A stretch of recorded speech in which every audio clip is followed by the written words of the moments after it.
Trollord Games. Join the fray.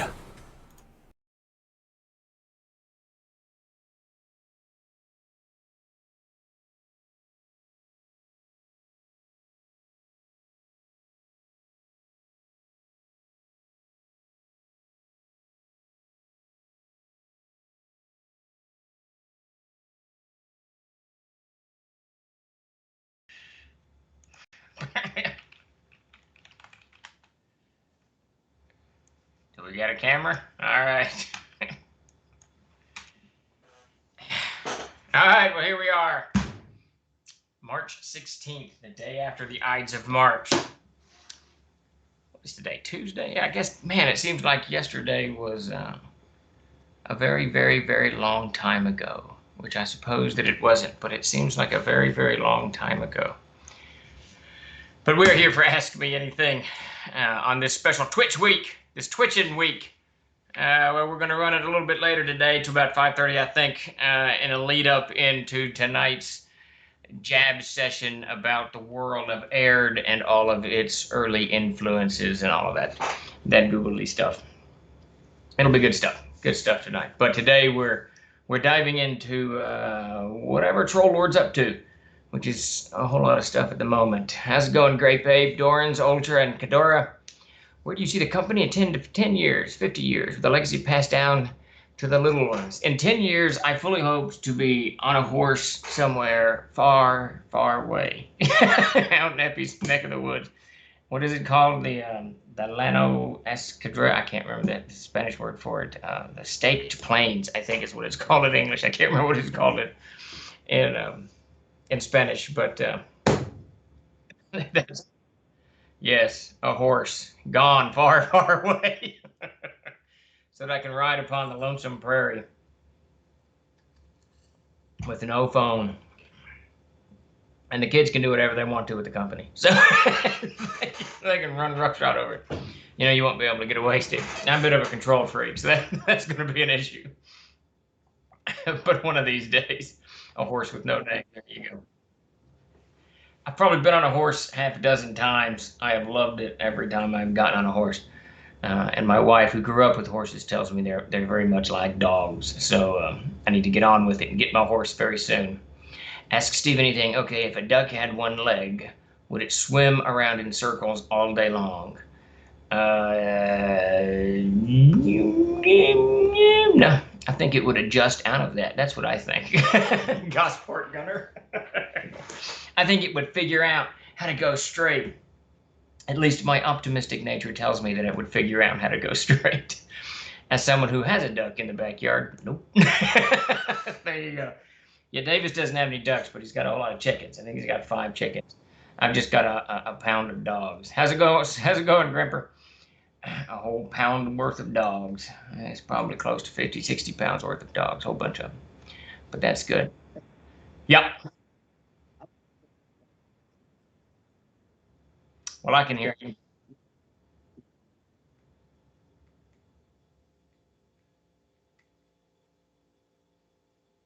That might be a bad sign, Chuck.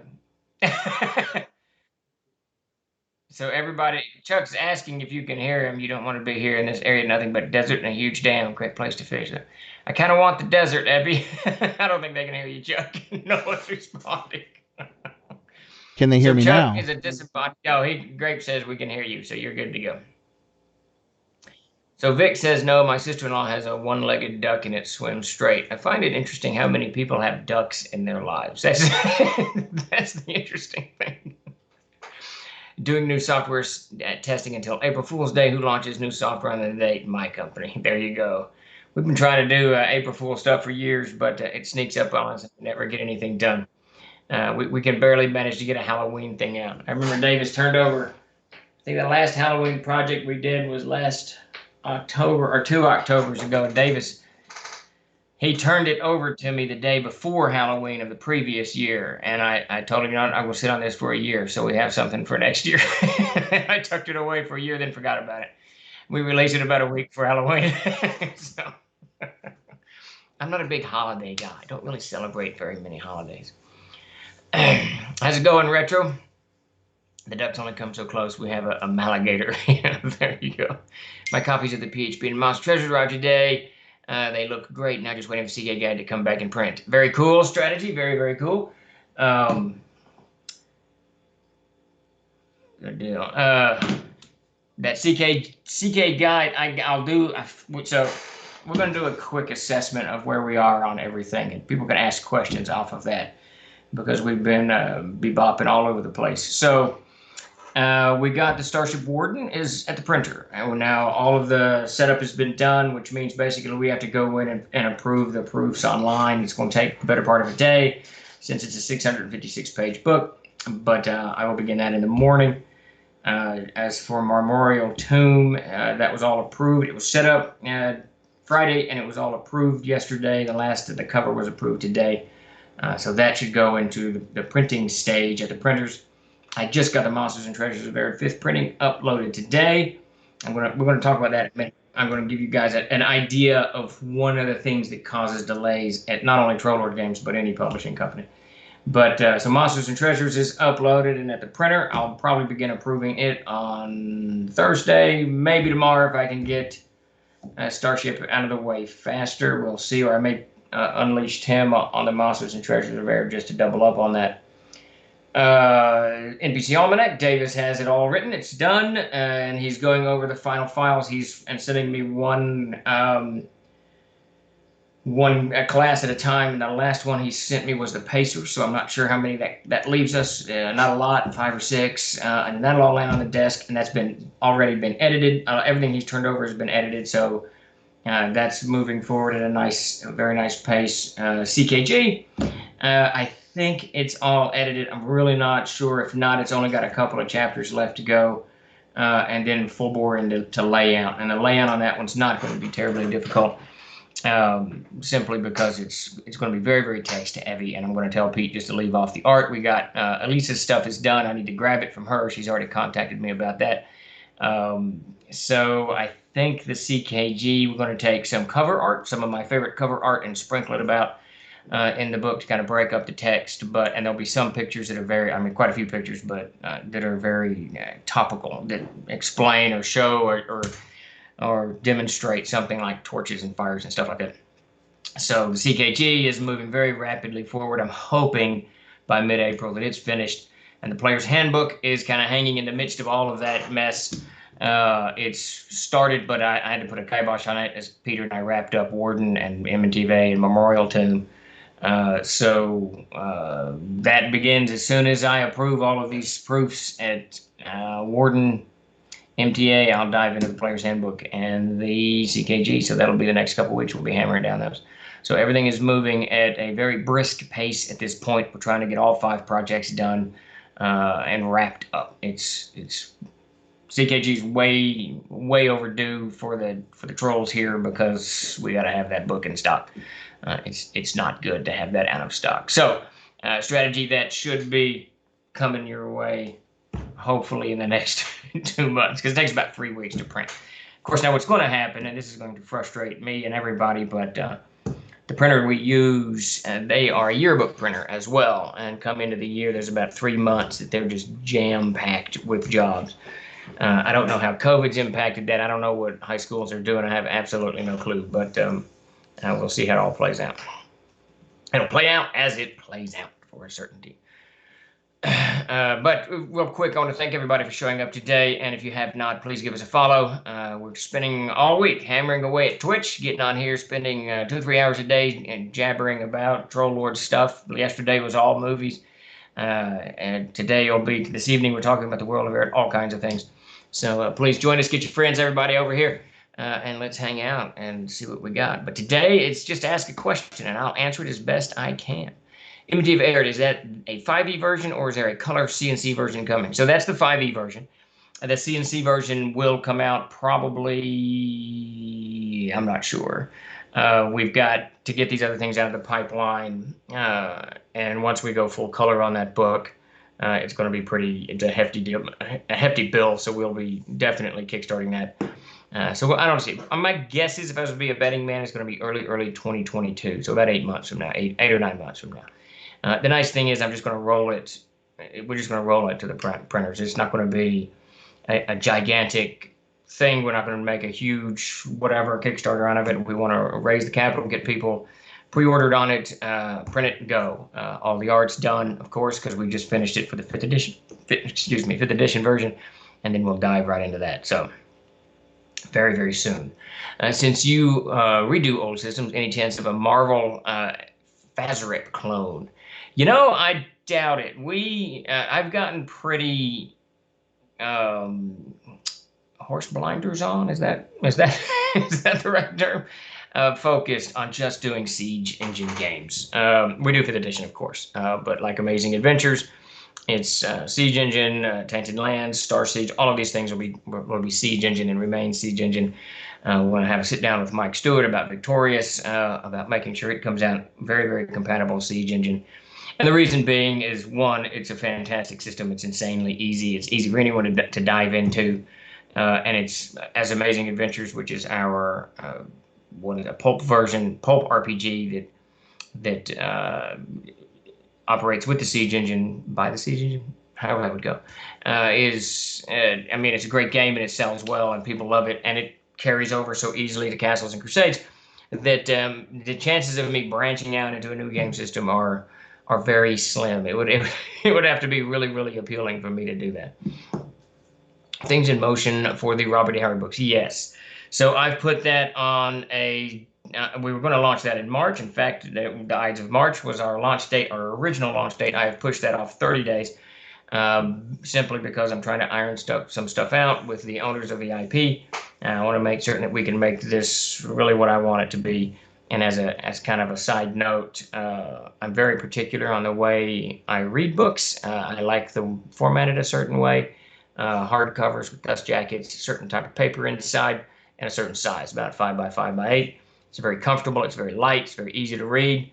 And what I would really like to do is offer in that Kickstarter a collection of stories from the Weird Tales days that are formatted like that. One of the things I think the Howard, it's not just Howard, it's so many of these legacy projects do, they get hung up in putting everything into one giant book. I've got this complete collection of the Howard short stories, in there on the bookshelves. I can't read it. I have to have one of those old monk stands that they used to keep the book open because the book was so heavy and big. I need some kind of stand like that to actually read the bloody thing. So what I would like to do is offer as stretch rewards smaller books with less stories in them to make them very, very readable. That is the hope. So we'll see. So we're kind of ironing some stuff out with them. And we'll see how that plan unfolds. But Mike Tierney is still hammering away. I want to say he's finished with Volume 1 and is in Volume 2, somewhere around in there. I talked to him briefly today because Amazon's, for some reason, delisted our Edgar Rice Burroughs 100-year art chronology. I don't know how or why that happened, but Mike noticed it first. I noticed a drop-off in sales, but Mike noticed it, and that took a good chunk of my morning trying to decipher what kind of silliness is happening over at Amazon. So I want to just give you guys a quick, how's it going, King Cother? I just want to give you guys a quick idea of one of our, just a reason things get delayed. And this is just crazy. So the Monsters and Treasures of Air 5th edition was supposed to go to the press yesterday. And it's all laid down, it's all done. I finished it by Peter laid it out, and I went back over to kind of make sure everything was kind of lined up. And Peter doesn't know all the monsters and all this crap. So I fixed a few things here and there, and then I sent it over to Jason Vey for a final look over because he's our 5th edition guy. So he looked it over and he found about 10 things. Nothing big. This word needs italicized, whatever. But one of the things he found is that the Dragon Men of Koth didn't have a heading. It just said Dragon Men of Koth, Acolyte, Dragon Men of Koth, whatever, blah, blah, blah. Well, it needs a heading the way every other entry is set up. So I went in and put in the heading. Then I went in to fix the table of contents because it's going to add that to the table of contents. Well, it messed the table of contents up completely. Now, you used to be able to fix that very easily by just doing a line insert and putting the item in and the number down. You print it, you move on. Well, that's not the case anymore because we export to two different file systems, two different files, a print file and a PDF for online use. Well, the PDF for online use needs a table of contents lined up correctly or it gets all jumbled and messed up. So we have to go in there and kind of format it. You can't just mess with it. You've really got to update the TOC through the InDesign program. And when you do that, everything that you formatted is unformatted. It's a lot of entries in there. Peter made a very detailed table of contents so we wouldn't have to index the book. But as soon as I added that new header, and it was just one header, it unsprung all of his layout. So he tried to work around. Took him about 30 minutes. Didn't work. So turned it back over to me, and then I got in there because he was working on another project. I got in there and I started to unravel all of that mess and go through and fix this and fix that and fix this. Then I had to kick it back to Peter to do something in tables because I don't know how to do certain things. Peter does. Peter got in and fixed tables, then came back out. Then I got back in and had to go back over it. By the time we were done, 3 hours had passed on just working on that one entry that had gotten dropped from the table of contents. It's borderline nuts, but it's one of those things that, I mean, you don't want to not do it. And you want to, if you don't do it correctly this time, then 3 months from now, when you're trying to do something with a file, you're going to have forgotten what is wrong with the file and the fix that you did. And then you're going to update the TOC and do all of this other stuff, and it's not going to work and blah, blah, blah. So it's just one of those things. And suddenly it was after that all kind of unfolded. I didn't get to that till like 10, but it was after lunch before I uploaded the book. So it's just one of those things that you can't really account for. You almost have to, I mean, I know you're supposed to build extra time into your schedules for things to go wrong, but you just can't. Between Amazon and that ate up most of the morning. It's kind of interesting, but that's how these delays happen. That's how it, whether it's Frog God Games or Dungeon Crawl Classics or Wizards of the Coast, it doesn't matter. That's how these things kind of pop about. Are we doing a raffle right now, Chuck? Is that what's going on? No. Oh, okay. What is that later today? That's no.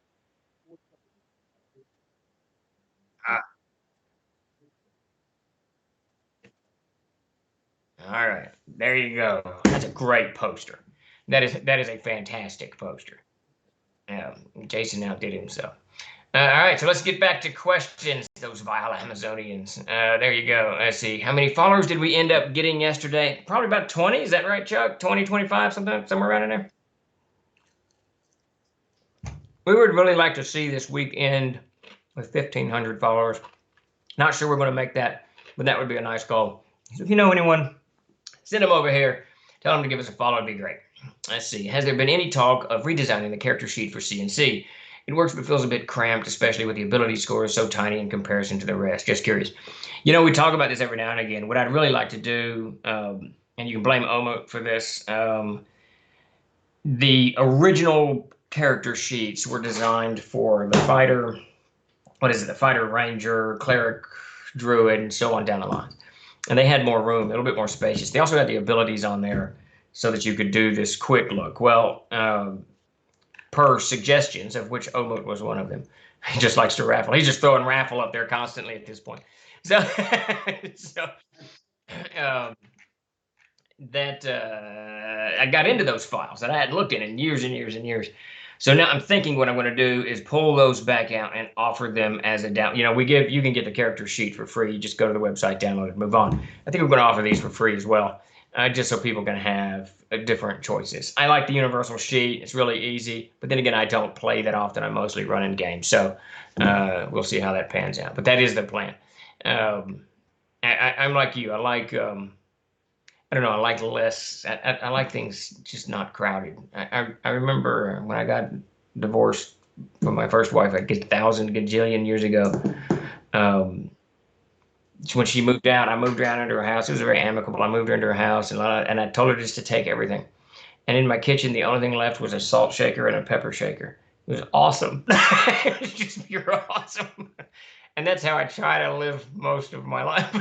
Just nothing in it. And the character sheet would kind of be the same. They would fall right into that. Let's see, my kids watch over my shoulders, so +2 undocumented followers.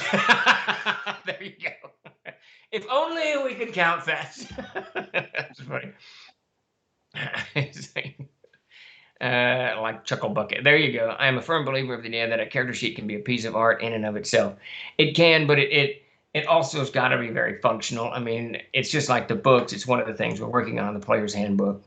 You've got to get to the content quickly, especially for those of us who've been doing it a long time and can't remember all the crap that all this stuff does. We just want, info quickly, and that's kind of the problem with it. An overly crowded character sheet. On the other hand, having a character sheet with everything on it is also very advantageous. So the idea is in the near future, and this will be unraveled with the player's handbook, because I got to solve all of this. I mean, the original Darlene character sheets are part of the player's handbook Kickstarter. So this will all be resolved in the next couple of months. But the idea is just to give you guys whatever one you want. Take it, move, go. That's the, and then we don't have to print them because printing character sheets is a pain in the butt. It's one of those things that you can't group single.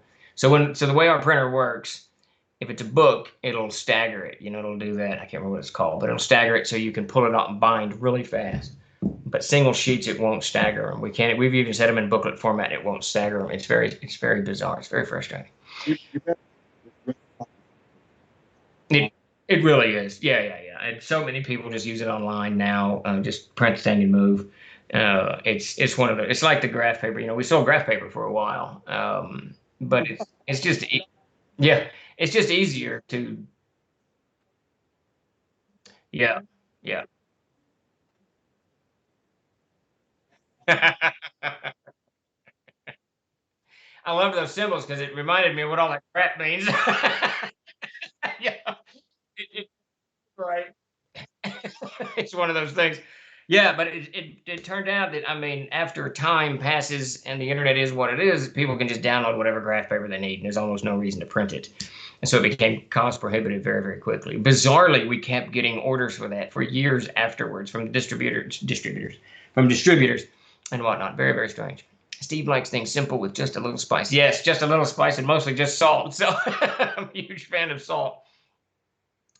Let's see. Somebody, maybe Matt Irishman, made an AD&D second edition style character sheet for CNC. I love that sheet. I should check it out. If it's free, we should throw it up on Equid so people can just download whatever they want. When it comes to stuff like that, we're all particular and we all kind of figure things out that we like and we don't like. So it's nice just to offer whatever we can. Do I need to read your comment there, Babinski? Oh. Yeah.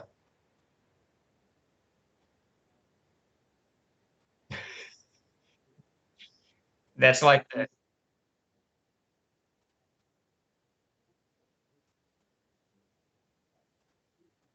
yeah. Well, and we're running into, it's interesting. So at my table that I'm running for the youngsters, Dakota has printed off all his spells, so he can get to it quick and have to get the book. Now, I'm not saying anything to him, but when he gets to be about 8th or 9th level, it's going to get harder and harder to do because then he's got the book. And Wilson's doing the opposite. He doesn't print anything off, but he just uses the charts that give you the one-line description of what the spell is. It's just good, but I keep telling him you got to go read that spell's going to do more than it's just saying right there. So go check it out. So there's this balance, and I know we've talked about spell cards a lot. That's been, and I think those are in. I think no, it's the NPC Almanac has monster cards. I want to say. I think. So, Is it spell cards? Oh, it's one of them. I don't know. We'll get into the stretch rewards when the book's done. My problem with the spell cards is the same problem with, I love the adventures backpack cards that we've done. We're going to do more cards in the future, obviously, but they become an organizational nightmare just as much as anything else does, unless you've got the special book that holds the cards and you're constantly swapping your cards in and out. So we're exploring what to do. Castles and Crusades. All right, well, we'll go over that. Castles and Crusades has already become big enough that there's so many books. The table that I'm running with these guys, it's just books everywhere. And every time we try to condense it, we release a new book, so it doesn't make any difference.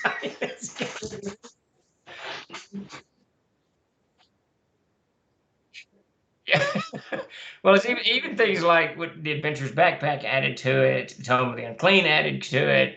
What I don't know. It's just so many books. The Player's Guide to Air, which is great. I mean, I love all of this content, and it's given us all a ton of stuff to use, which is fantastic. But we need more index stuff. Like what we need is a super index, really, that shows every book, every item, where to go. And the Adventure Spellbook, I think, is going to be probably the most useful tool we've put out in a long time because it's going to you won't need to keep your Player's Handbook, the Adventurer's Backpack, the Elemental Spellbook, and the Player's Guide to Air can just stay on the shelf unless you need super class-oriented or race-oriented or whatever. So that one is well on its way, which is I'm super excited about that. Let's see. I agreed. Are the cards? I see the cards as being an organizational nightmare with the cards on the table, floor, players walking away with them, etc. Yeah. It's just I don't know, and I've seen the Magic the Gathering card books, whatever they are, notebooks, and they're huge, and that's just more stuff at the table. So I don't know. There's got to be some kind of what's the game they played in Star Wars, the 3D chess that the computers visualized, all that stuff. Maybe we can have a card kind of up in the air.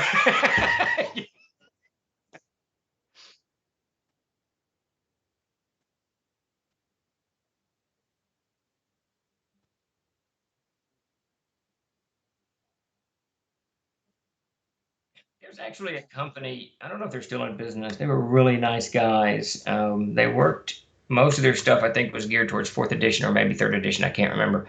But they had these little plastic pieces that represented different things. So if you were wounded, you put maybe a red one under there. There was a blue one that did this. I can't remember what all that crap was. And I didn't play third edition enough to know, but I'm pretty sure they had that little stand, because some war games come with that, with the little card that sticks in it. So I'm pretty sure they had that, but which would be interesting. And I'll bet you 10 to 1 that Axe and Shield has those as well. I'm sure it could. Yeah. We love Chris and the Axe and Shield guys. I don't often gloat about it though, because wait, what did I miss here? There, it's technically my vision is better than perfect, as I can see further in smaller print than 2020. Yeah, that's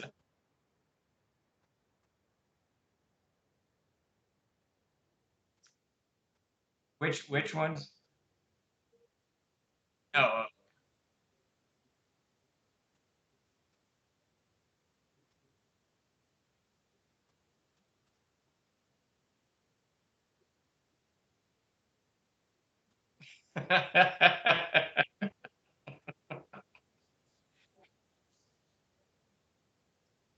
yeah.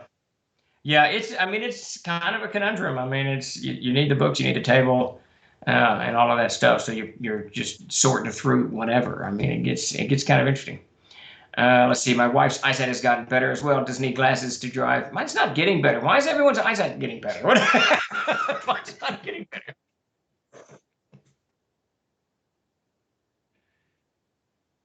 Okay, so they got some. We're confusing some people. So Chuck is off screen, and throwing in some commentary. So you, you see a little bit of that, or you hear a little bit of that going on. Chuck is the guy, for those of you who don't know, who's managing all of this, the Twitch and all of this other stuff, our online VTT material. He's just swearing at us. Yeah, exactly. So at any rate, let's see. Yeah, can we hear Chuck? It looks like Steve just going, see, well, that's not, let me tell you. I can't remember what it was yesterday. So we it's Monday, you log in, you get started. Stamps went down, so we had to fix that. And then right after, so Todd said we got binding to do, and I said, "Yep, printer's up, running, be here the first thing in the morning." Then not 5 minutes later, the printer went down. Oh, what else? Something else broke yesterday. And then, of course, today was the table of contents in the Monster Treasure Fair. In the midst of all of this, my wife is also having some issues.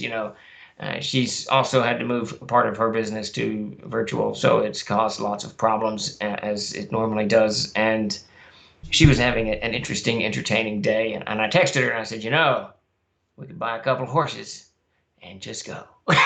Just right out. Let's call it a day. And she was kind of, she didn't object to that immediately, which I was surprised about. So. You guys hear me now? Is that better? I just turned the button on. Hear a yeah. There we go. Yes, King Kothar says. Okay, I guess they were getting you muffled. Yeah, it's kind of weird. I don't like Skype. Yeah. Why are we on Skype? Why didn't you put us on Discord? I don't know, because I was afraid of something stupid like the stupid key not working. I was paranoid something at Yeah. the last minute. I know you're ready to Well, pull that's how. you're ready to pull the lever, so Omod is telling you to turn it back down. Either he doesn't want to hear you or you're too loud. I'm probably too loud. I'll turn it down. There's halfway. There we go. Hey, it's good we test this out. I like to know sometimes, Yeah. It's still me Well, doing this right here. it really needs to be set up permanently so that I log into Discord or whatever and we just go. And we're gonna work all these kinks out. In that, it was a joke. Sorry, Omod, you caused all kinds of problems. Omod. There we go. Back up to 100% now. Yeah, 𝚃𝚘𝚘𝚕𝚔. I think I'm on a different OBS than Chuck is, so I got to get all that updated and blah blah. Yeah. It's a never ending. We just Davis was supposed to join us tonight, but his system completely collapsed and it's done for. So we've got him new computers, monitors, and stuff coming in, and of course we bought the servers. We've got the servers going, so those will be set up soon. It's just a lot of upgrades going on around here, and it seems as every time we get one thing upgraded, we got to upgrade two more. Yeah. But I think that's the nature of the business. I actually dusted off my Stream Deck. I'm going to go ahead and program it later on tonight so that whenever we have to do stuff in like OBS, I just hit a button. I don't have to go hunt. You know, you have to hunt for the eyeballs. All I got to do is punch a button. It's one of the problems in doing anything, really, whether you're at home fixing something or you're working doing something. To actually, you're so pressed for time, as we all are. Everybody's pressed for time. It's nothing special for the troll lords. We're all pressed for time, trying to get all this stuff done in a finite amount of time. And you can do it faster or better or more efficiently if you do X, Y, or Z. No, you're right. But you don't have time to stop everything and do X, Y, and Z so that it gets up and running. Yeah. It becomes one of those things. It's one of the things I actually started about a year ago with TLG. Is I try to take 1 or 2 days a month and just fix something where I'm not working on projects or I'm not putting updates out or I'm not doing any of this stuff. I'm just fixing something, making it a little bit better, a little bit more efficient. It's helped immeasurably in the print shop and the mailroom too. We've got both of those kind of upgraded, but the warehouse is not so upgraded, but we're getting there step by step. Let's see, do you guys produce actual books anymore? This stuff makes my head hurt. We produce so many books, it's insane. In fact, we've got, what do we got? And Omod, of course, knows this, but I think we've got 6 hardbacks coming out in the next 3 months or so. And I don't know where we're going to put all these books, especially the Warden. Where's the CKG? So the CKG is $350. So the Warden will be, each copy will be about yay thick. So that's really thick, which means it's going to fill up space like any time. It's just going to fill up space like crazy. I see. Though I appreciate the air on the World Anvil. We'll be doing a World Anvil special tomorrow on Twitch here. Tim and I'll be talking about the World Anvil. But yeah, we definitely still do a lot of printing. You're going to see a whole lot of them coming your way soon. And I'm happy to announce the Codex of Erd is almost sold out. So we're going to do a heavy edit on that as it needs it. The poor Codex of Erd, man, that book had gotten so delayed, and the editor, this was back in 2015, I think, and the editor, she went in and put all her edits into the PDF, and we couldn't send that to the printer. So I had to go through and match her PDF up with the PDF. It was a disaster. It was a mess. She did a great job, but she actually physically entered her edits into, because she had the software at the time to do it. So you'll see some odd things, some artifacts in the Codex of Erd that should never have been there, that came in from that kind of bleeding over process. And that was my filing cabinet. That was my desk drawer. That's not a horrible noise. Oh, that's almost as bad as flesh and blood. That noise is the sound of, I don't know, progress? I don't know. Progress. That's actually kind of funny, actually. That kind of fits, Well, it sounds sort of like a Godzilla. They did the Godzilla sound with the cello. They did backwards, and that's kind of.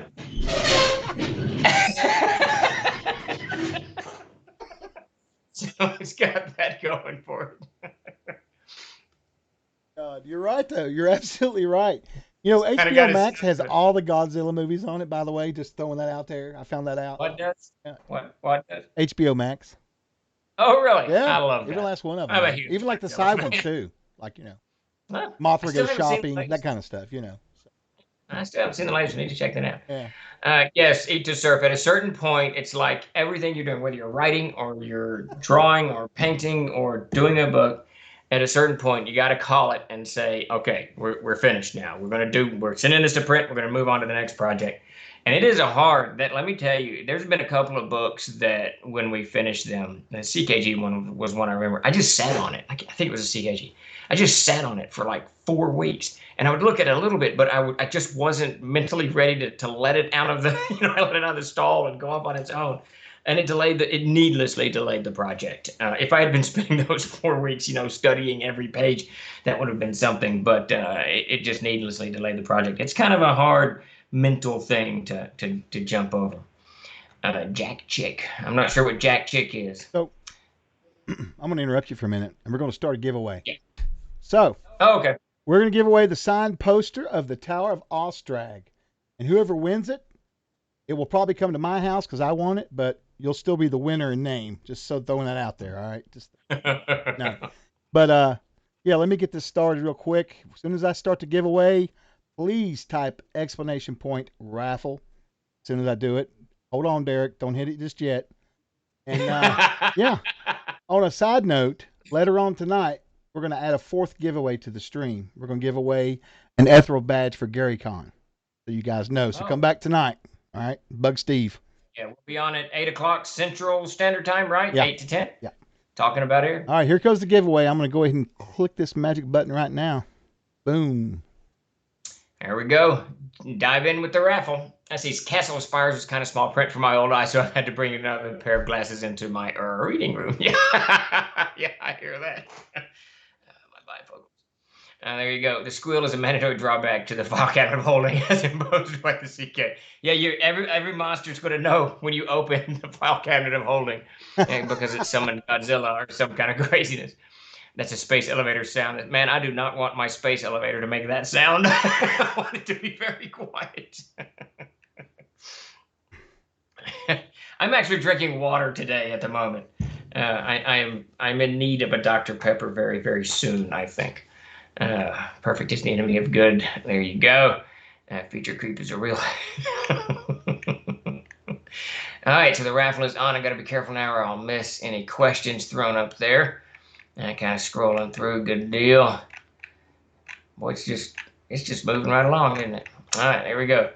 So I don't anyone give me the end game, but I'm in the last 2 episodes of the Haunting of Bly Manor. I'm probably going to finish that tonight. It's very good. I got to tell you, it went in a very different direction than I thought it would, which is cool. I love being surprised. I love it when something is just new. So to me, this was new. So I'm pretty stoked. Very cool. Let's see. What are we doing? The ghost did it. Yeah. Have you thought about doing a starter set or a basic box? We have a lot, and this has been a conversation since the very beginning. Doing a basic set, Jim Ward had actually put the kind of the facility of one together that he really liked. And there's been a few others that have kind of come through. I concocted the idea to do a basic set where you get the 4 classes and your attributes, your primes are chosen for you, and all of that business. So we've looked at it, but I don't know. Castles and Crusades is so very, very simple. I'm not certain it needs a basic set. It certainly needs. We need a better primer online. I believe there's one on our website, a quick start to let you kind of dive into it. But what we've kind of turned into the basic set is the white box set. It's called the classic set. I think it's on sale now, and it comes in the small white box, reminiscent of the original D&D. Let me go get one of those for those who don't know it. I mean, it's a cool little set. It's our hope to actually have a starter set for people that have never played before, but it's like it's on the list of like a 5 million projects. I'd love to have a set, that has a basic adventure, a set of dice, some pre-gens, like everybody likes to just start a game. So yeah, what is it? I think it's $50 because it comes with 5 books, everything in it, the dice, pencil, character reference sheets. I'm not sure, but it's not. So here's your basic book. This is Men in Magic, and it's got your wizard, fighter, and so forth and so on, and the rules and whatnot. And it's got a monster book. What else have we got in here? I can't even remember. The spell book. 2 adventures. Is that right? No. TM's book, A Guide to Wilderness and Underland, and then 1 adventure to it. I'm not sure what. I think D&D 5th edition has a starter set, don't they? I think it's $50, but I think it's a full color thingamabob. I think. Let's see. Keeping the Borderland came with the old basic D&D. D&D's Essential Kits does a real good job because the adventure parts are so compact for newbie DMs. That's probably what we need. I think Kane's Gauntlet, which is in there, is a pretty simple adventure for Castles and Crusades, or for anyone really. But it's not as compact as you're talking about. Yeah, so it's $25. What we probably could do if I was inclined, and it's something in one of like a box set like this. Right. But you're talking a whole lot of production on our end that I don't have time to do. I mean, this is assuming that we make some money elsewhere and we hire some minions, or whatever. Or there you go, yeah. You just push your boys to hurry up and get married and have kids, and then we could just, Yeah, it becomes it's just a sheer time issue. We've got 10 people now in and around TLG from full and part time, and then contract laborers beyond that, and we still can't keep ahead. It's just absolutely crazy, which is great. I'm not complaining. I mean, business has been picking up year on year for quite a while now, so it's stoked, and we owe all of that to you guys. So that's very, very cool. But it becomes one of those things. I got to pick and choose what we're going to do, and the basic set. Because really, the player's handbook at $30, everything you need to play is right there. Yes, this is the Memorial Tomb box. It arrived yesterday, and pretty good looking. I'm pretty stoked on it. We approved the. It's going to be one of those heavy deals too. It'll be able to take a beating. That's the thing about our stuff. I was having a discussion with some people on, we may have some typos here and there, but man, you can't beat our products. I swear. Best books, best stuff ever. It's fantastic. Yeah, boxes are stout.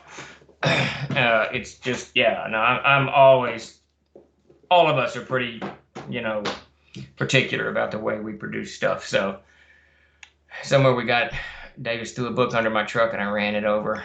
That was a truck test. So yeah, that goes.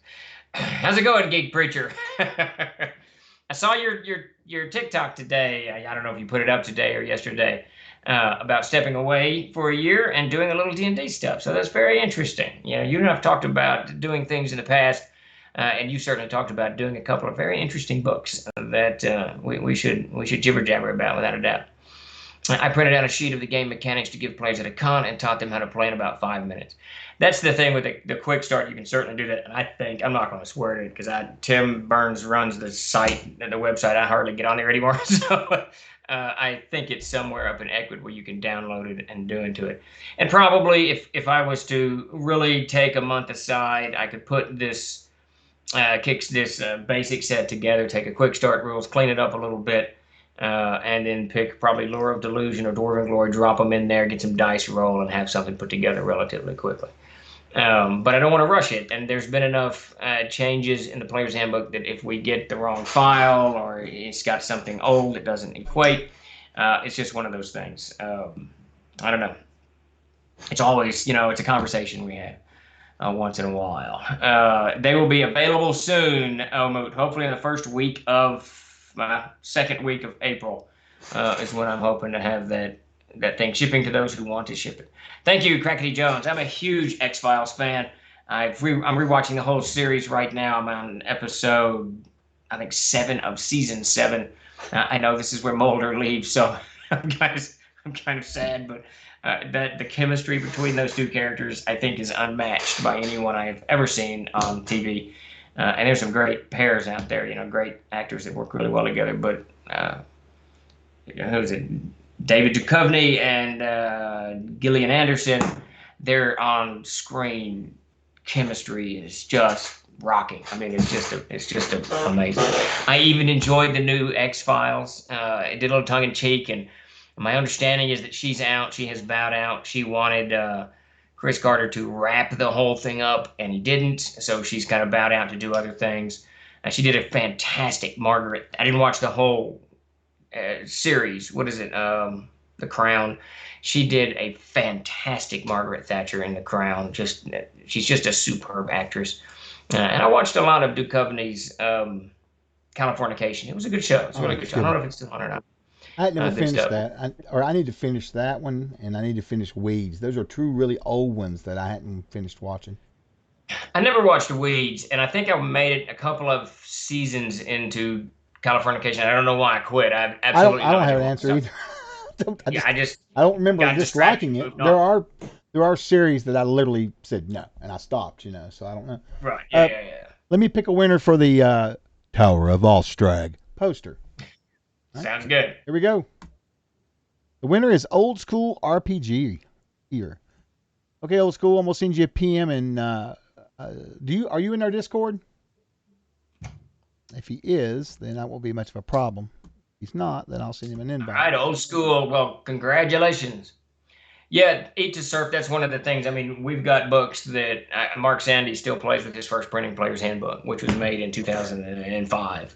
It's bound well. It holds up. That's what we try to do. And Barry Kingdom, Birmingham, you are 100% right. It is so frustrating. I will take, like today, what I try to do is I'll take the manuscript, export to PDF, and then I'll go over it page by page by page. And there'll be little things that I get, columns that need to adjust, or maybe a table is missing a side or something, whatever. And I'll fix this and move on. And I try, before I send it to the printer, to make certain that I do a full pass without seeing any one thing. And it almost never happens. And then I send it to the printer, and sure enough, I'll open that book, and there will be something. It's very strange. And it's not that we don't hire editors. It's not that we don't have people read these things. We certainly do. Editing is an extraordinarily hard thing to do. If someone tells you that it's not, they haven't edited. It gets very tiresome, especially game mechanics, especially games. It's not that interesting. Editing is a tough gig. It's a very tough gig. Yeah, absolutely, Craig. X-Files is just awesome. It's just pure awesome. My wife is watching The Crown and didn't even realize that was Scully. That's a good compliment on her. I just saw a clip on it. My daughter, we watch it. My daughter and I watch X-Files together. So she sent me a clip with Scully on it. She's become a huge with Scully playing Thatcher. Anderson playing Thatcher. I guess it was a Dana Scully playing Thatcher. Has the 5e explosion spill over in CNC even in small part? I'm not sure what you mean by that, Raging Albert, but I can answer it. I think I know what you mean. CNC we've had a nice steady growth in the last. CNC's grown from the outset, but in the last 4 years, it's really been growing quite a bit. And I think some of that has to do with 5th edition, but not really. I think that has to do with more of our online presence and growth into other spheres and the growth of Kickstarters. That's helped Castles and Crusades. And I think COVID actually gave this huge burst to the whole thing. And I think it's just because people were stuck at home or what have you. We also gave the Player's Handbook away for free, and that helped a lot of folks. So we've seen actually a very large growth in Castles and Crusades and an interest in all of the products. The 5th edition is very interesting for us. So 5e, it sells decently for us direct from our shops, from the mailroom here. This is okay.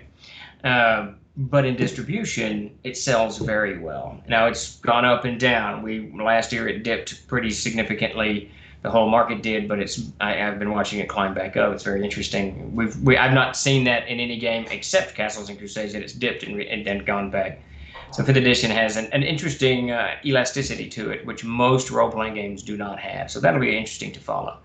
5th edition has definitely fueled the retailer market, which has been very beneficial to Troller games. One, because we do 5th edition, but also because it's pulled the other line forward into distribution again, which is good.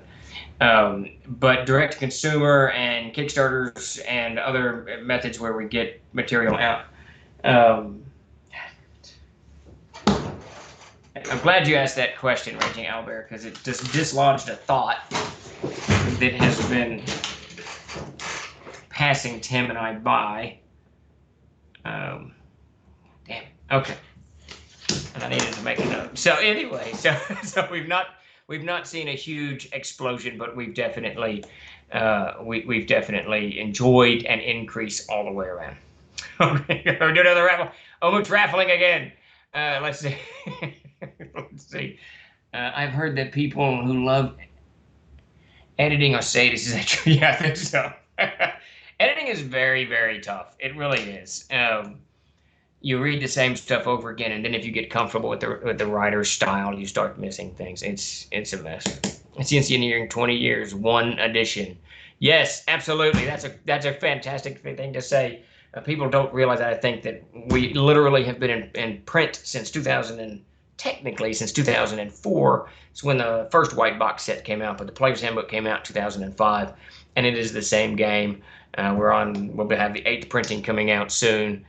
We do not, there's no additions. It's the same game. You can have the first printing. Mark Sandy plays with the first printing sitting at our table, and that's it. I mean, you don't need any more. I know quite a few who started playing CNC because of the free PHB. There you go. I think CNC is one of those games that people hear about. They think it might be easy and fun, but it's just so easy to play D&D or what have you. They don't switch. But when the Player's Handbook, when we offered that up, I think it helped quite a bit. Hold on, Chuck, take it away for a second. I gotta answer this text real quick. All right. Okay, old school. I see. Okay. I'm gonna send you a message in Discord, old school, if you would, please. And the next thing we're gonna give away. This next giveaway is gonna be a little crazy. We're gonna do it here in I don't know, another 20 minutes or so. But we're gonna give away 5 PDF copies of the Storyteller's Dictionary. Okay. So. Oh, very cool. Yeah. So anyway, back to Steve. I keep wanting to ask about the CNC anniversary plans, but I think you need to ship out some Kickstarters first. It's funny. Yeah. We missed the Troll Lord Games' the company's 20th anniversary. I can't remember who told us about it. Someone posted it somewhere, and I was like, oh crap, this is the 20th year. So we had to put some. We just, it's not in my mind. I know it's not in Davis's mind. We just don't do. My wife, whatever, she understands. I just don't think in those terms, anniversaries, whatever. But we'll definitely do something for the 20th anniversary of Castles and Crusades. And as for those Kickstarters, Vindici, we are hammering these 5 together very, very quickly. Like 3 went to the printers today and Friday. And the next 2, I'm hoping in the next 30 days will go as well. So we're wrapping these guys up pretty quick. And the 8th printing trade dress and honor is going to be so dope. Can't wait. I have a problem with 12 players wedding. And man, I got to tell you, if you haven't seen it, you can see the Player's Handbook over on the www.troller.com site. It's that big banner thing there. It is fantastic. Jason Walton did an exemplary job getting that out. And then the CKG is just as good.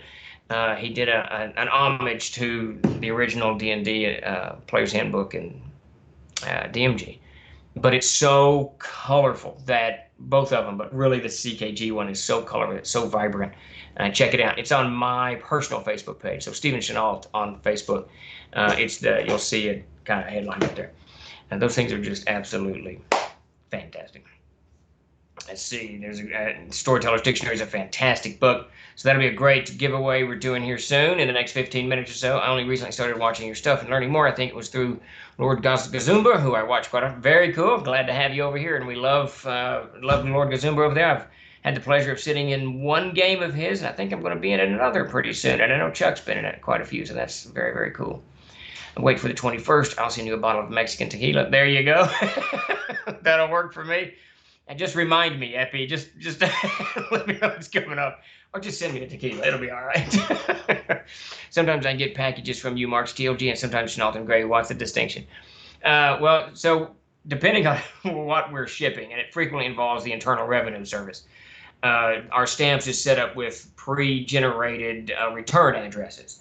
So the company, the umbrella company, is Chenault and Gray Publishing. It owns Trollord Games, but we do business as Trollord Games 90% of the time. Books like the Storyteller's Dictionary that we'll be giving away in the raffle here in a minute are actually published by the parent company, Chenault and Gray Publishing, whereas things like, the Memorial Tomb, it comes up in my hand first, and 5th edition Player's Guide to Air, let's see what I was working on today.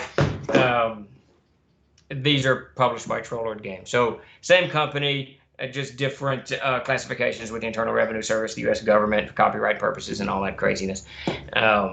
So what you're seeing is someone has gone in, Barry, and changed the return address in stamps to either Chenault and Gray or Trollord Games. And sometimes you'll get a Catherine Chenault MDPA. That'll be my wife's business too. So she's got 2 businesses too that she runs. So it's too much. And you just got to remember to change it back to Trollord Games. And sometimes it's hard to do. And it doesn't auto generate, like if you close it, it just saves what you saved last. So that's not helpful. We love stamps.com, but that's just one of the things we've got to keep up with. When's the next CKG printing? Very soon, Bit Pumpkin. Very soon. So we hope to have the so that's my son there, Bit Pumpkin. I'm going to stove his head in. But we hopefully in the next 30 days, that book will be ready to roll out. As soon as I'm done with the MTA, which is now, I'm hoping by tomorrow, not tomorrow because I got to do I got to approve the proofs, but by Thursday, I'm on the CKG. And Peter Bradley and I will begin hammering away on that. Jim Ward is very proud of the Storyteller books. They are fantastic books. He should be. Love working with Jim. He's got Pick a Path, the book that he's trying to wrap up and get over to us. Super excited about that. I was fortunate enough to have him sign my copy. Very cool. Do what? I'm very excited about that. Yeah, it's very cool. And Jim's the man to do it. He's got that stuff down. I spilled Pepsi on my copy of the dictionary. I still have it, but it's full of work. Yeah, that's just the nature of the business. Don't stove my head in. Yeah. Well, that's some fatherly insight. Yeah. Oh, my word. Yeah, Wilson they had in the last weekend's game, what the hell did they fight? Oh, 2 fire giants. And they really aren't ready for 2 fire giants. So it was a hard fight. It was a 3 fire giants. Yeah, it was 3 fire giants and 3 hellhounds. It was a hard fight. Lots of broken equipment and damaged bodies and near-death experiences. Statler, yes, everything that we print is printed in the United States. These boxes here were made in Colorado. These boxes, I believe, are made in Pennsylvania, though they've got a second shop. And all of our hardcovers are made in Missouri. And all the soft covers are made here at Trollord Games in our own print shop. The paper also is manufactured here in the United States, and I've even called those people who make our boxes and who make the hardcovers. I make certain that their papers are manufactured here in the United States or Canada. We had, from once in a blue moon, when the U.S. paper is sold out, we will order paper. Let's see if I can remember this. It's pulped in Germany, it's manufactured in Finland, and then shipped to Arkansas. So I don't know what that's all about, but but there you go. But yes, everything is printed in the United States. Well, thank you for that, Statler. We try to keep, I need, Chuck's been on me for months to do this. I need to do kind of another PSA on Trollord Games and where we are. People who, it's hard to envision the way these chains work when you just watch crap on the news or whatever. But when you guys spend money here, I've got 5 suppliers here in Little Rock alone who we're now one of the biggest clients of this one supplier. So the more we sell, the more goes into them, and they can hire more people and produce more stuff and grow their own companies. And then there's another one, Horton, who got hit very, very, very hard by COVID. but we've been one of their most consistent clients because we've seen only growth for years now, and we continue to send them work, and that's because of you guys. I mean, that's because you guys are on the store or in your local shop picking up stuff, and that's one of the things I would really like to kind of get out there to people. I've absolutely, what do they call it? Whatever, the economies of microeconomies, whatever. It's just good, I think, to support your local communities, and then you branch out from there and branch out from there and branch out from there. We certainly have done business with Canada in the past. We've certainly done business with, like I said, Germany and Finland. So, but 95% of what you see coming out of Trollord Games comes from United States producers. So there you go. If Aiden had rolled a natural 20 on his back, yeah, he had like double. He had a giant slaying sword and just double all over the place. It was absolutely hilarious. Just very, very cool. Do you have an all-time favorite RPG adventure module? Yeah, that's hands down, it's going to be T1, The Village of Hamlet, produced by TSR back in the long ago days. That's followed by, it's on my wall, the Frost Giant G2. Love those two adventures. And I love B1 from the D&D days, the early D&D days, Descent into the Unknown. Those are my three favorite adventures. Love those adventures. From our own mess, probably I got to go with Assault on Blacktooth Ridge. I love that adventure. Davis wrote that, and it's just absolutely got everything that I could possibly want as a CK in that adventure. He's got little dungeons. He's got royalty. He's got NPCs that you interact with. He's got a river crossing, which those of you who know me, I love river crossings.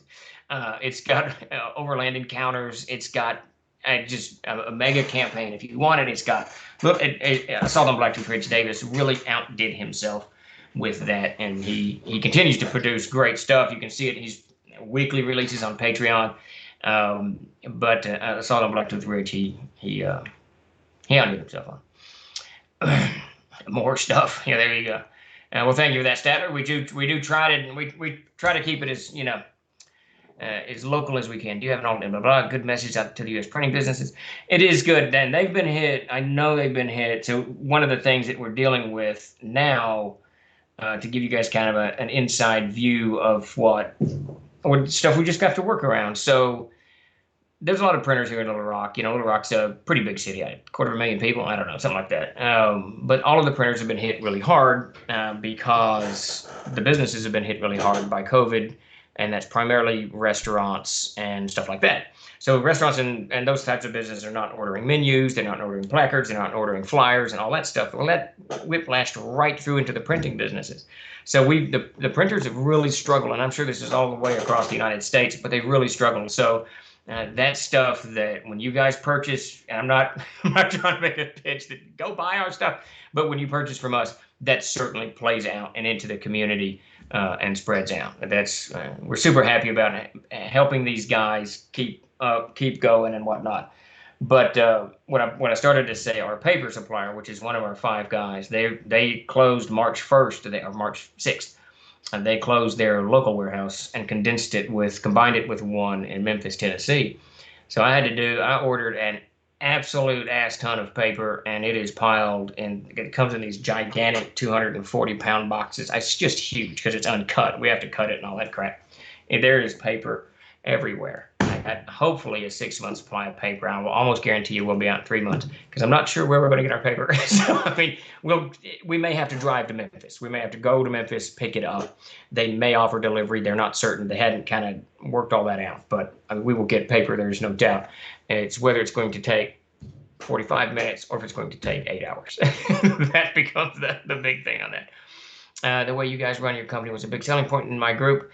The whole group is law enforcement, military. As soon as I told them about your policies, I think they were sold right away. It doesn't hurt that they like the game too. Well, that's very cool, Retro. We very much appreciate it. Of course, there's quite a few veterans here at Trollord. I'm a veteran, and Davis is a veteran, and my dad, my brother, just lots of them.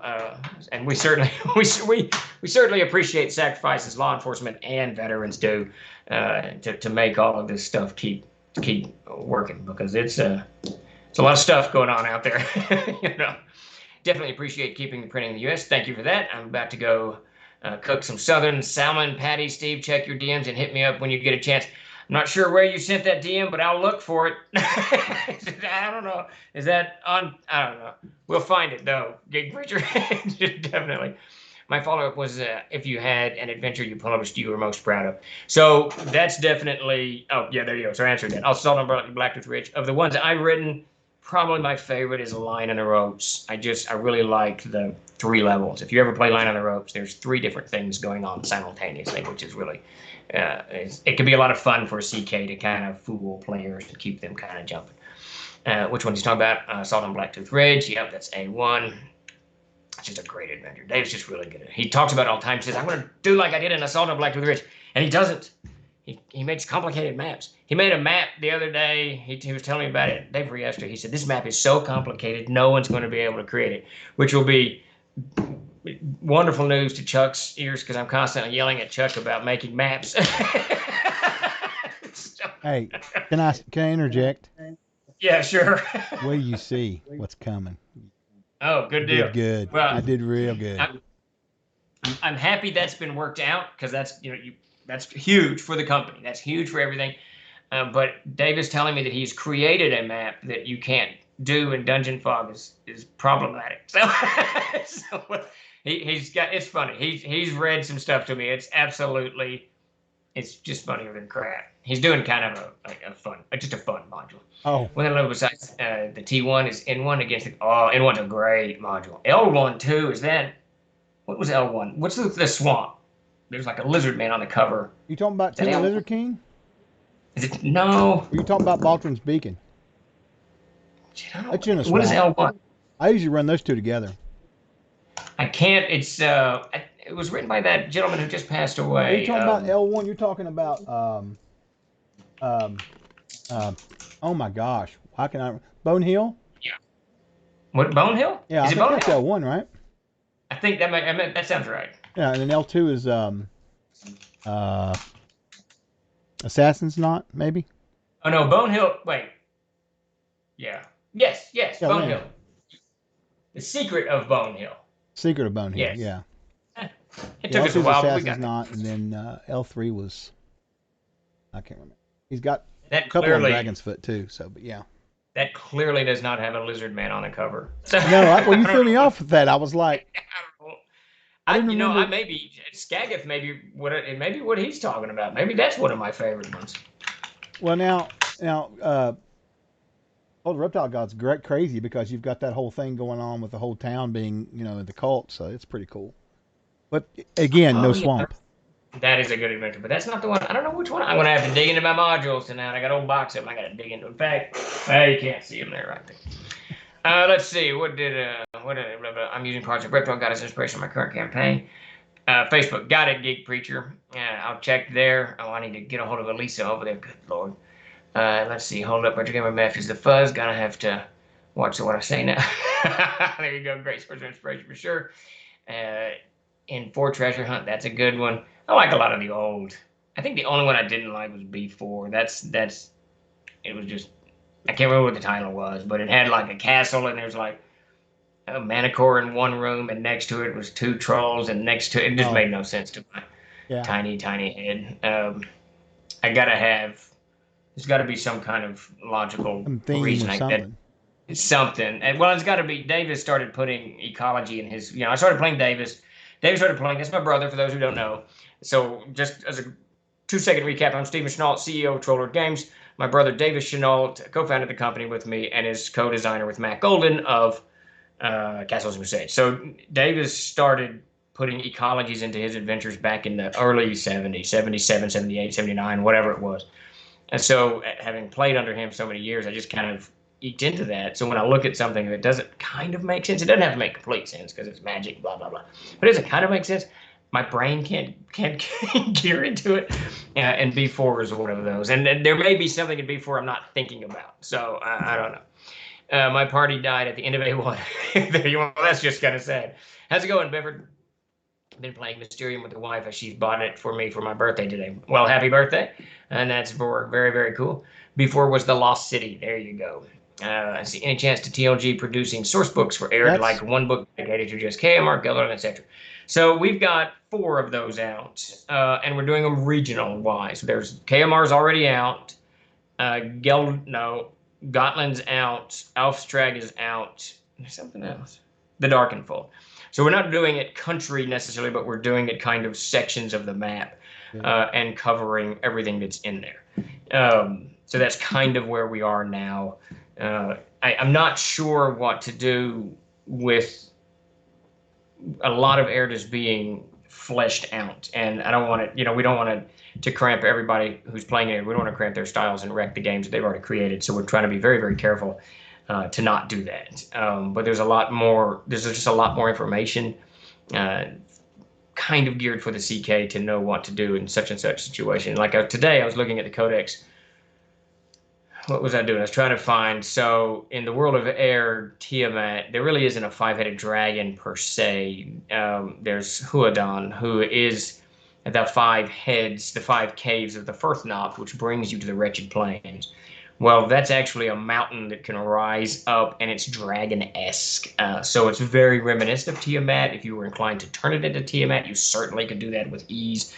But so I was looking at that, and I was in the Codex trying to remember a name, and there was just a lot of information that wasn't there for CKs if they're wrong, or DMs, because you can get 5th edition. The Codex of Air is system neutral, so if you play 5th edition, you can get the Codex of Air. Where's that damn book? And you can get the Codex of Air to dive into it, and we've already released. Oh yeah, here it is on my desk. We've already released the Player's Guide to Air. It's down. And this is the Codex to Air, and the Monsters and Treasures to Air 5th edition just went to the printers today. So it'll be out in about 3 weeks, 4 weeks. Yeah. Let me interject for just a second. You're on a great roll, and I want to hear this. But, okay, so we're going to start our second giveaway today. It's going to be for this book right here on PDF form. It's the Storyteller's Dictionary, the digital format of it. So as soon as I start the giveaway, you'll type ! raffle. I'd like Omote's already ahead of you. Yeah, I know Omote. He's on top of it. For any of you guys that have not given us a follow, if you would, please do. We really appreciate you hanging out with us. Thank you so much. So yeah, let's get this raffle started here. Let me go over and hit this, and Steve can go back to his instructional video about the books, because I want to hear about that actually. So that's important to me. So what was I talking about? Now I can't remember. Well, look at all the books on your desk, and you'll figure it out real quick, I think. So this is for oh yeah. This is for the Storyteller. Okay, Storyteller's Dictionary. Here we go. All right. So go. All right. So enter raffle now. And while you're doing that, so aired. So I was looking at the aired stuff, and there's so much that just needs a little bit of explanation, like how to get to the Wretched Plains, a little more information on how the Rings of Brass work, stuff like that. So and that's been growing. I've got a file called Unpublished Aired Material, and it's been growing over the years as I add more to it. And since I've been working on the Gods and Monsters of Aired, I've added quite a bit to it. But a lot of it doesn't really go with Gods and Monsters. So, I mean, I don't really want to do a Codex of Aired Volume 2. That seems kind of insane. I certainly don't want to do a 500-page Codex of Aired book. For those of you who've been on the stream for a while, 380, 390 is really capping my... I have a firm belief that if you get much bigger than that, the binding can't sustain the book block, and it starts to break apart. What page number? How big of a page number? About 390's pushing it. So, 400 is so I have limit. A question for you. Yeah. Starship Warden, how's that going to play out? Oh, let me tell you, there was long conversation. Jim wanted one book, and so... Right. So the Starship Warden has got a very special place in the Troll Lord lexicon of published products. Jim laid that out how Jim wanted that to look. Chris Clark did. Now, we went in and changed some of the art, and they gave us permission to do that, but they weren't really super happy about us doing that. They wanted the book to stay as they had put it together because they had a very specific vision, and that's great, and that's fantastic, and I respect that. The one place I questioned the logic of what they were doing was the size of the book, because it's 656 pages. Now, we have Smythe sewn that. Now, what Smythe sewing means basically is you sew, you have signature blocks that are sewed and glued into the headboard, and it gives it a lot. It's not sewed into the headboard, but it's sewed into the end sheets that are glued. It's just a much better way of doing it. But for me, And so what I did do to mitigate that somewhat is I made a lighter paper go into the book. So I'm hoping that helps. But to me, 656 pages is too large. It should have been 2 volumes, volume 1, volume 2, and maybe a nice slip case that goes with it. Yeah. But I'm worried about that shipping. I mean, I it's can just huge. imagine the emails and and all that stuff. Yeah, but I'm now terrified. some people love it. Frog God puts out giant books, and people love those books. And that's great. And some people out there do it. But for me, as a publisher, I like to cap things between 350, maxing out at 400 pages. About 356, 375, 390 is really my max. You got to do it so that for you all to know, you got to do it in signature blocks. To spice sew it, you got to do it in a signature block of 16 pages. Yeah,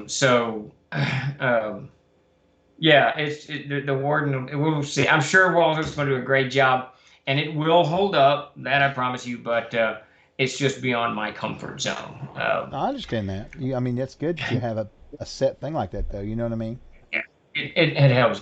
But then it leaves me the question of what to do with all this Codex of Error material. I'm not sure how I'm going to do it. But we're up for a reprint within the next 6 months. I guarantee you. I've got to decide soon.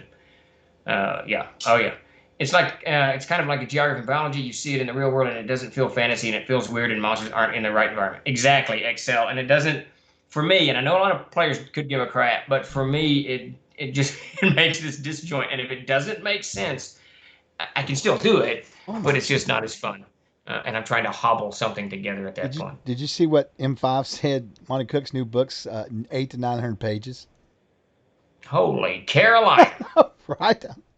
I'd have to have one of those carts to push it around, one of those hand carts, Yeah, no kidding. You imagine carrying that to a con? Monty's a great guy. I mean, I love Monty to death, but that's a huge book. That's a very big book. Yeah, in fact, after hearing that, I feel much better about Starship Warden. A Trail Guide to Air. Yes, I wrote that down, by the way. I wrote that down. Did you? Mm-hmm. That's a great idea. Because part of the problem, with the Codex of Air is it's not very friendly to the player. It's not even friendly to the CK.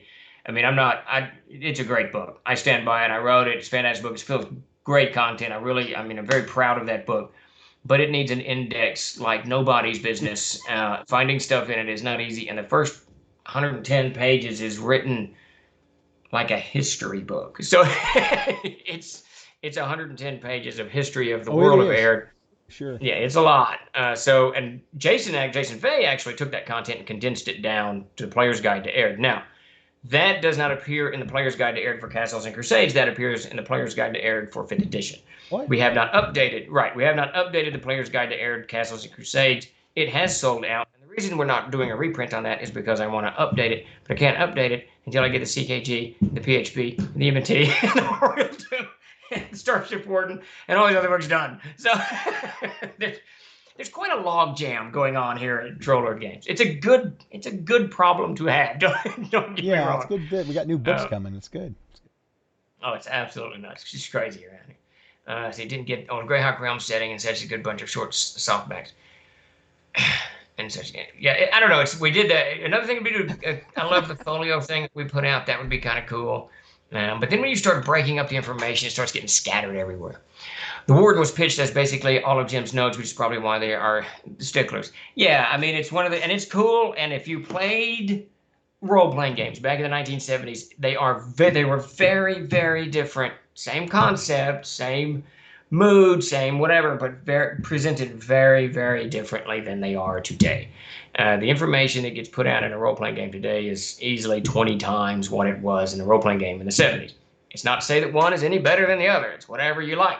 But that's what Metamorphosis Alpha, which Starship Warden is part of, was created by Jim Ward back in 78, 79? I don't know, whatever. And it's definitely one of those things. It's great stuff. I can do either. I can play.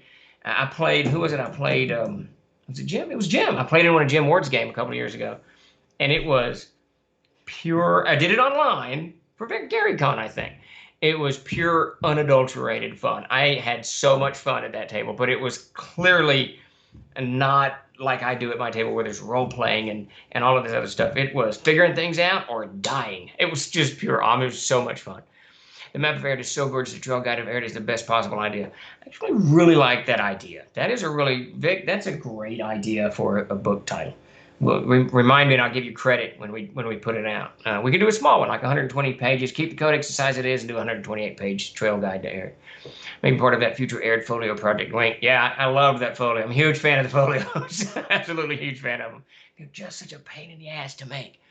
Though we can have them done locally. There's a guy, assuming he's still in business in South Little Rock, who actually has the die cut to cut and fold all that mess. There's also Monster Treasures of Erd, 1, 2, and 3, Monster Treasures of Erd, also Codex of Erd. Lots of stuff. Goodman Games has their Judges Guild book, which is huge length and height-wise.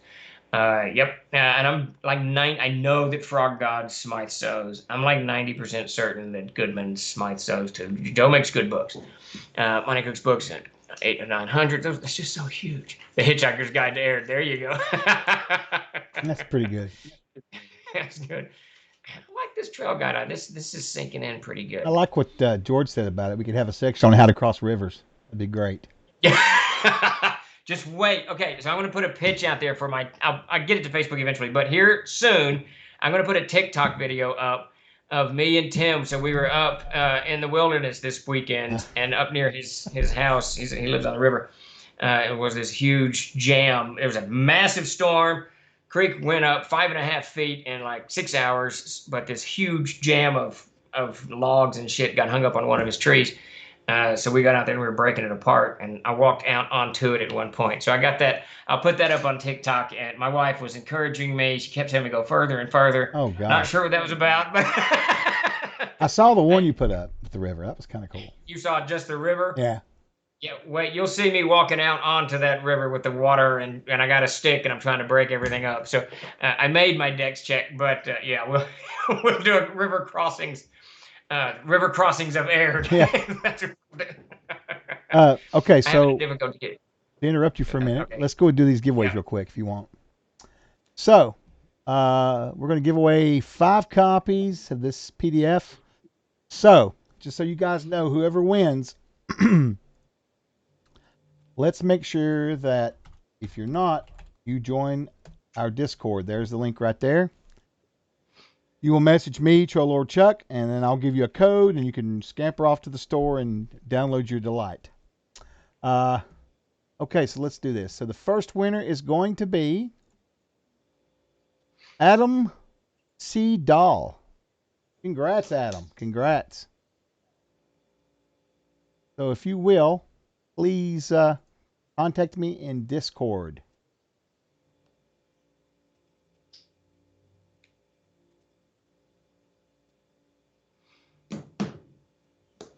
Awesome. And hopefully he's here to get that. He should be, I think.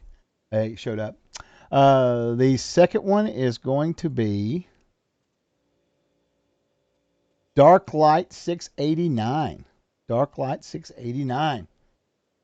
And Dark, if you could, hit me up in Discord, please. I would really appreciate it. Would really appreciate it. So far, that's Adam Dahl and Darklight. Good, please, guys. I really appreciate it. Okay, number three. We've got Retro Gamer Meth. He doesn't. No, forget that. No, I'm just kidding. Meth gets his. Good job, Meth. That's awesome. And of course, I know you're in Discord. You're always posting those awesome. He does a ton of 3D printing. A ton. He has tons of them, so it's pretty cool. Okay, so that's 3 out of 5. We'll do 2 more here. The next one's going to be Xander78. Xander78 with an X. If you would, Xander, be in Discord again. I'm going to put the link back out there in just a second. That's awesome. And actually, I'm going to... We got one more here. And that's going to be... King Kothar, the man who wears armor to streams. That's right. You remember him, Steve? You remember this? Where Kothar Yes, wearing that armor? I'll never forget that as long as I live. Jeremy he'll always have that image in my head of him wearing that armor. Anyway, that's the 5 winners. Congrats, guys. Hit me up in Discord. Hopefully we've got everybody. I think that's going to be Adam Dahl. And then we've got Darklight 689, Retro Game Meth, Xander 78, and King Kothar. If you guys will message me in Discord, I'd really appreciate it, and we'll get those codes out to you. Take it away, Steve. There you go. Let's see. We're gonna wrap up here in just a minute, but I'm gonna get to these comments. I haven't found it difficult to read the first part of the codex. Yeah, it can be ponderous. I admit that. But if you get through it, if you read through it, it'll really give you great context for the game when you're running games in Arid. You'll have all of this background that you can dive into. One of the things that we're working on is a very, very advanced index for that thing, so you can find the information that you need quickly. Let's see. They did a giant-sized printing of Meta Warehouse a few years ago. Yes, indeed. Not as far as all my Aridian characters. Omut has drowned 3 times in my game, so river crossings are deadly for Omut. Looks like that was an estimate. Yeah, so 672. Even that's pushing it. And I keep losing audio. Add the caption to that clip on the river where the clump is backload of work, and you are trolled games. There you go. Yeah, Wilson's already seen the clips. A lot of fun. Walking out, and the wife keeps saying, "Go forward." So you married an axe murder. Yeah, that's what I kept asking her. Is the insurance paid up?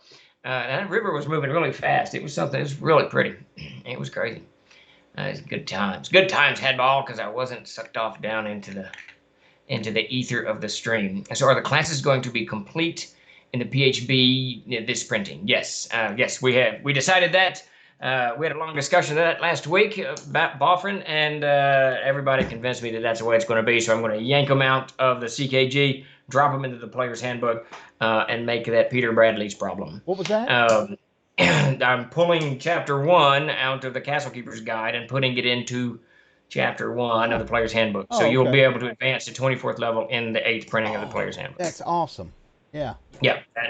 We had a long talk about it, and everybody talked me into it. So let it be written, so let it be done.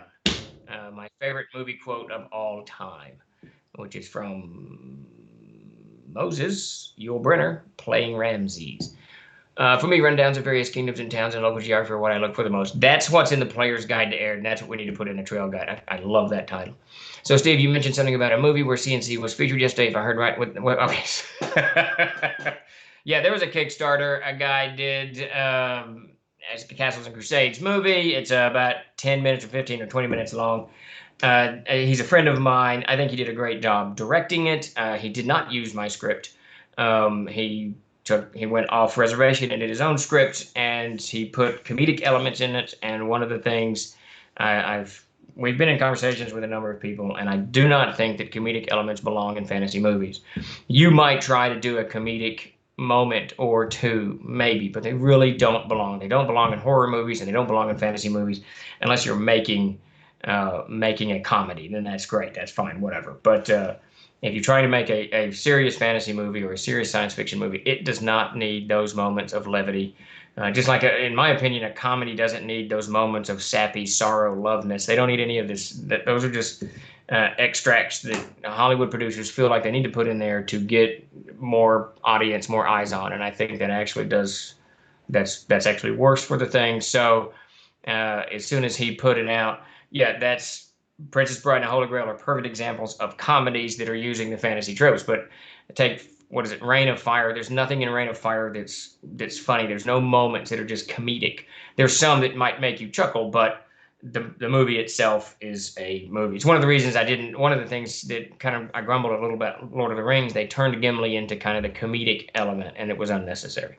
But at any rate, so I squashed it. I wouldn't let him release it. I've seen it. A few other people have seen it. I think I've got it somewhere. I think I've saved it, but I squashed it. So it wasn't released. It wasn't the image I wanted for CNC. And maybe, going forward, we've got some plans to do some stuff by early summer, late spring. Just kind of depends on how the Robert E. Howard stuff works out and where that lands, about doing different projects with the visual arts. But yeah, so maybe we'll throw that in there as a stretch reward. We'll let people see it, or maybe we'll do a special stream on it here on Twitch where people can see it. I don't know. I'll have to find it, poke around. I think had he stuck to my script, even had he taken the script and adjusted it for whatever he needed, it would have been better. And I'm not touting my own horn. I'm just basically saying that I didn't have any comedic elements in it. I tried to go with a very short, simple, kind of contained adventure. With that in mind, just kind of as a side note, I wrote the scripts for both of our little movies that we did that you can find on YouTube on the Troll Lord Games movie channel. It's called To the End and Emmy. And what was really cool about that process, I went to the set out on location when they filmed both of them, and I watched the director and then the actors take my script and change stuff in it. They changed the language, they changed directions, they changed all kinds of interesting stuff, and I didn't object, not once. I let them do their artistic. Let their artistic side take, what I had written and produce it, and it was so much better. And so I think that had the director taken my script and done that with it, it would have turned out much, much, much, much better, and it wouldn't have been squashed. So it is it is hidden away for now. We'll see. Just ain't nothing wrong with having a Sir not appearing in this adventure. It could come in. There you go. What he basically had done is he'd given one of the characters a Kentucky accent, a very deep, funny Kentucky accent, and it just didn't fit at all. I'm pretty sure he recut the thing and re-released it, pretending it was something else entirely. Maybe, I don't know. He got himself into all kinds of, you know who we're talking about. All right, we'll just leave it at that. I'm not going to make any public comments on anybody's business and stuff, so that's their material. Yeah, that's, however. We help when we can. And that's about all we'll do. If you have a comedic moment in a serious movie, it has to be a lament, not a guffaw. Exactly. It's got to have a real place. There's one episode of The Walking Dead I remember where they gave us a little bit of brevity, and that was cool. Rick and whoever, Daryl, are doing some shenanigans, but otherwise, it just doesn't belong. And that's just, some people love that stuff. I've gotten particular kind of what I find is, I enjoy almost anything, but what I find very, very good is different than what I enjoy, because I can sit out in the backyard and watch my dogwood bloom. So, so I can watch just about anything. At any rate, so we're going to wind down here today. This was a great Ask Me Anything. I appreciate everybody showing up. I really want to encourage everyone to join us tonight at 8 to 10 o'clock Central Standard Time. We're going to be talking about Aired, all of the influence on it, from Greyhawk, which was a huge influence, to the movie Legend, which was a huge influence, to a novel I wrote, unpublished, huge influence, and to the gaming table itself. It definitely had its genesis at the gaming table with Mac Golden and Todd Gray and Chris Harris, Charlie Sifford, and Sarah Clem and Laura Golden, a whole lot of folks. You had something to say? I was going to say, as a reminder, everybody, we're going to be doing another giveaway of the Storytellers series, but we're going to be doing the thesaurus tonight. 5 copies of it, PDF. We're going to do, also be giving away we're going to be giving away a $50 store coupon. Wow, nice. And we're going to be giving away a signed fiction bundle that Steve is going to sign. He wrote The Houseless God and the Mirrored Soul, and a badge for Gary Con Ethereal. So, which sign-ups start tomorrow for that. So that would be really good too. So we've got 4 giveaways tonight from between 8 and 10 p.m. for you guys to come around and hang out. Yep, $50. Absolutely. Very cool. Yeah. Very and cool. If we can hit 1,500 followers this week, we'll do something really crazy Friday night. But we're going to wait and see what we get to. I would love to. Steve's agreed to give away $5,000 worth. No, I'm just joking on that. Just kidding on that. But we will do something. Now you're talking like Davis used to talk. Give it all. But thanks, guys, for coming and watching. With that, we're going to wind down, and we will see you again in an hour and a half, and we'll talk all things Aired. So please join us and let everybody know. Spread it all over the place, and blah blah blah. So, there you go. All right, are we done? Troll Lord Games, join the fray.